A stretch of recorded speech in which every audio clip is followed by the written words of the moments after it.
પાછળથી મને પીઠ નો બતાવે એનું કારણ છે કે હું ક્ષત્રિય ઠાકોર છું. ક્ષત્રિય ઠાકોર છું.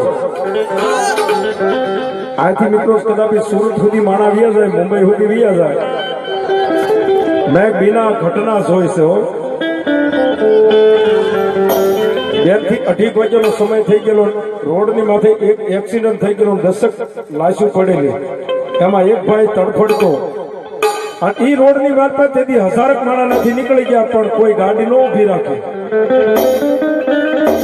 કારણ કે પોતાની એક બીક હતી. કોઈ પણ માણસને કદાપી અહીંયા ગાડી ઊભી રખાય નહીં, આ માણસને ગાડીની વાલ પર નખાય નહીં, નકર આખો ગુનો માથે આવે. તેથી બાપ મારો ગારિયાધાર તાલુકાથી માંડી અને તેથી ક્ષત્રિય ઠાકોર સેનાનો એક 15 વર્ષનો દીકરો રાતે મોટરસાયકલ નીકળ્યો હોય અને ત્યારે કીધું કે 10 લાશોની વાત ઊભી કરી અને કોકના વાહનની માલપા નાખો, 10 લાશોના ગુના હું માથે લઈ લઉં. કારણ કે હું ક્ષત્રિય ઠાકોર છું.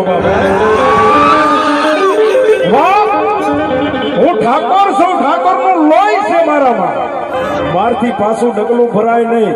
કદાપી ફાંસીના માસડે જો લટકાવી દે ને, પણ આ માણસને જો હાજો ન કરું તો મારું બાપ આ દુનિયાની માલપા માણસને હાજો ન કરું તો મને મારો વેલનાથ મને ઠપકો આપે.